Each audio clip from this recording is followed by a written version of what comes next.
มาเข้าสู่การแก้ข้อที่33เนาะซึ่งว่าโจทย์มีว่า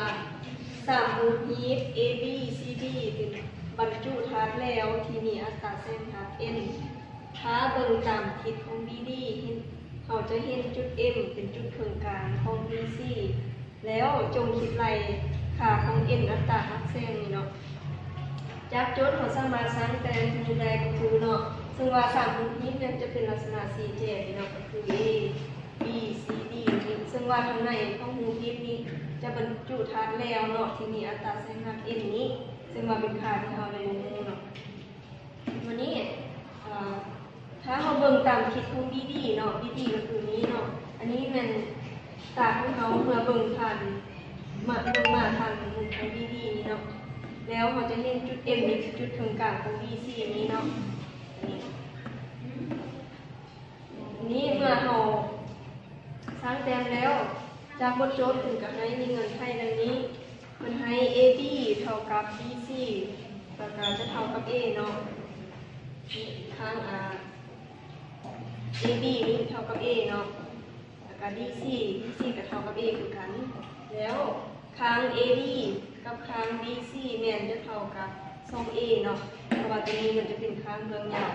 จะเท่า2เทื่อของ A เนาะอันนี้เป็นในซอก5อัตราหักของแสง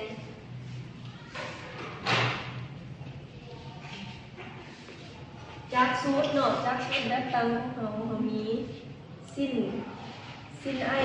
สิ้นของมุมพอดนี่เนาะเท่ากับสิ้นของมุมเส้นหักจะเท่ากับ n 2ส่วน n 1เพราะว่าเรามีช่องแวดล้อมเนาะก็คือ n อากาศแล้วก็ n ของธาตุแล้วนี้ดังนั้นวันนี้เราทอดเอา n เนาะอัตราเส้นหักตัวที่1เราจะได้เท่ากับสิ้นของมุมหักนี้คูณให้ n 2ส่วนให้สิ้นของมุมพอดเนาะซึ่งว่าเราจะไม่เป็นตัวที่1ไว้เนาะวันนี้เราจะได้ n 1เราต้องได้มาซอกค่าของสิ้น r ก่อนเนาะเพราะว่าเราอยู่บนนี้ซึ่งว่าเราจะซอกได้จากมุม ABD เนาะมุม ABD พี่เนาะABD เนาะอันนี้จะเป็นมุมของมันเนาะซึ่งว่าจะเท่ากับมุม r เนาะมุม r เส้นหักนี้เนาะตรงนี้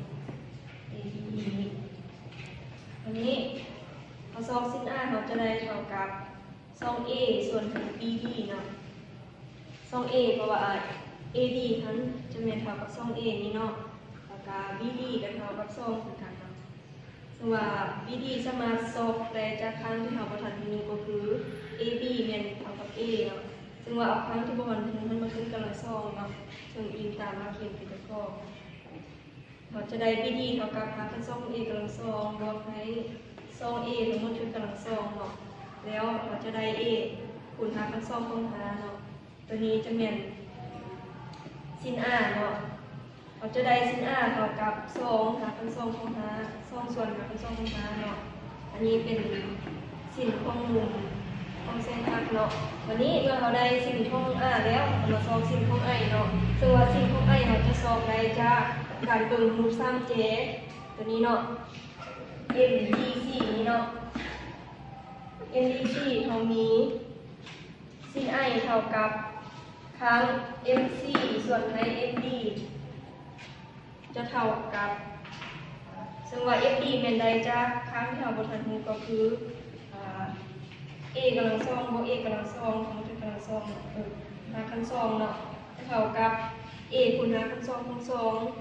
แล้วเขาจะทอนใดซึ่ง I เท่ากับ A ส่วนใน A คูณหาคันซองคูณซองเนาะ A กับ A จะขัดกันไปจะเลือกจะเท่าใด1ส่วนหาคันซองคูณซองอันนี้จะเปลี่ยนเป็นค่าของสิ้น I หรือว่าเส้นฮอดเนาะเมื่อเราได้คันซองค่าแล้วเราก็มาแทนใส่สมมุติที่1นี้ฉะนั้นเราจะได้ n 1เท่ากับ1คูณให้2หาคัน2ของ5ส่วนให้1ส่วนหาคัน2ของ2เราก็คิดไล่คำนวณธรรมดาเลยเราจะได้เท่ากับ2หาคัน2ของ2ส่วนหาคัน2ของ5จะได้เท่ากับ 1.26 อันนี้จะเป็นอัตราหักของแสงเนาะสำหรับข้อ33